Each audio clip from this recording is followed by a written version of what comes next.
SIR এর নামে সাধারণ মানুষকে হয়রানির অভিযোগ। ফারাক্কার বিডিও অফিসে ভোগান্তির ছবি, আইএসএফ নেতার ক্ষোভ। ভোটার তালিকার বিশেষ নিবিড় পুনরীক্ষণ বা এসআইআর প্রক্রিয়াকে কেন্দ্র করে সাধারণ মানুষকে হয়রানির অভিযোগ উঠল ফারাক্কার বিডিও অফিসে। এই অভিযোগ তুলেছেন আইএসএফ পার্টির জঙ্গিপুর সাংগঠনিক জেলা নেতা আজমেরুল শেখ। তিনি জানান, এসআইআর এর নামে সাধারণ মানুষকে অকারণে ভোগান্তির মধ্যে পড়তে হচ্ছে। সকালবেলা হিয়ারিং এর জন্য ডাকা হলেও অনেকেই সন্ধ্যা পর্যন্ত অপেক্ষা করতে হচ্ছে। ফলে দিনমজুর ও কর্মজীবী মানুষদের রোজগার ফেলে সারাদিন লাইনে দাঁড়িয়ে থাকতে হচ্ছে, যা চরম দুর্ভোগের কারণ হয়ে দাঁড়িয়েছে। আজমেরুল শেখের অভিযোগ, নির্বাচন কমিশনের নির্দেশ অনুযায়ী যাদের নাম 2002 সালের ভোটার তালিকায় ছিল তাদেরও নোটিশ পাঠানো হচ্ছে। পাশাপাশি একের পর এক নতুন নিয়ম তৈরি করে সাধারণ মানুষকে বিভ্রান্ত করা হচ্ছে।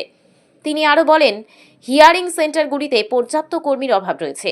এই প্রশাসনিক অদক্ষতার ফলে সাধারণ মানুষকে ঘন্টার পর ঘন্টা লাইনে দাঁড়িয়ে থাকতে হচ্ছে এবং অপ্রয়োজনীয় হয়রানির শিকার হতে হচ্ছে। আইএসএফ নেতার দাবি, অবিলম্বে এসআইআর প্রক্রিয়াকে সহজ, স্বচ্ছ ও জনবান্ধব করতে হবে। সাধারণ মানুষের দুর্ভোগ লাঘবে নির্বাচন কমিশনের দ্রুত ও কার্যকর পদক্ষেপ গ্রহণ করা প্রয়োজন। আমি সকল ফারাক্কাবাসীকে জানাই, আমার পার্টির পক্ষ থেকে আইএসএফ ইন্ডিয়ান সেকুলার ফ্রন্ট এর পক্ষ থেকে আন্তরিক প্রীতি, শুভেচ্ছা, অভিনন্দন, ভালোবাসা। প্রথমে ধন্যবাদ জানাই ফারাক্কা টিভিকে, উনি আমাকে কিছু প্রশ্ন করার জন্য ডেকেছে। আমি বলতে চাইছি, হিয়ারিং আজকে বলা হয়েছিল যে সবার আসবে না, যাদের 2002 লিস্টে নাম থাকবে তাদের কোনো কিছু করতে হবে না। এটা নির্বাচন কমিশন কিন্তু বলেছিল।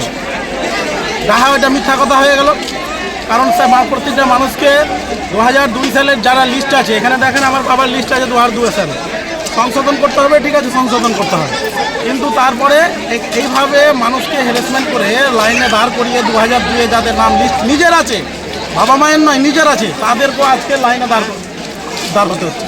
লাইনে দাঁড় হচ্ছে একটা লাইন, দুটো লাইন, এখান থেকে 2 ঘন্টা 3 ঘন্টা দাঁড়িয়ে থেকে তারপরে ফের আবার আরেক জায়গাতে লাইন দিয়ে ফের আবার জমা দিতে হচ্ছে। এই এত হ্যারাসমেন্ট কেন?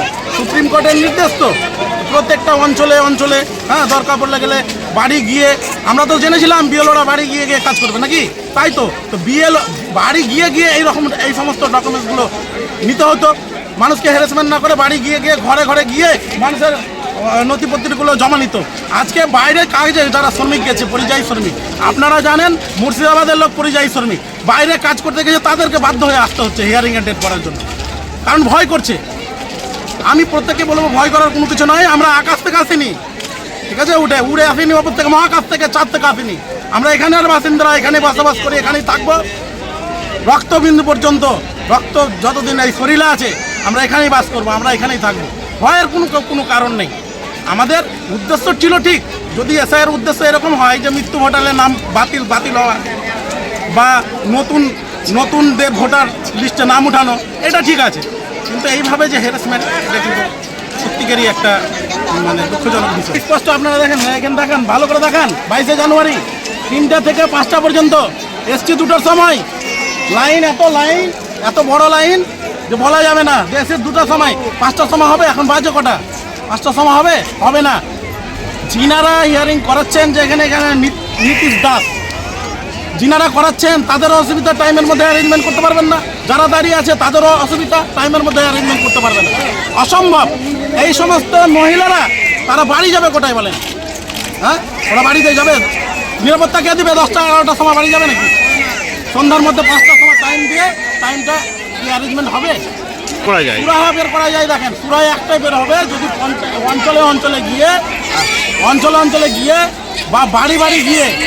আমি বলবো, ফারাক্কার বিধায়ককে, আপনি অভিভাবক, আপনার কাছে প্রশ্ন, এইভাবে বিডিও অফিসে এসে মানুষকে সহানুভূতি করেন, পাশে থাকেন, এটা চাইছেন, আমরাও চাইছি, আপনাকে সাপোর্ট করছি, কিন্তু আপনাকে এটা উদ্যোগ নিতে হবে যে প্রত্যেকটা যাতে করে অঞ্চলে অফিসে হয়, যাতে গ্রামের মধ্যে যাতে হয়।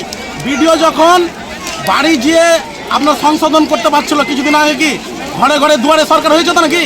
দুয়ারে সরকারের মতো যদি ঘরে ঘরে গিয়ে যদি করার একটা ব্যবস্থা করে, তাহলে এই প্রক্রিয়াটা সাকসেস হবে মনে করছি এটা। ধন্যবাদ।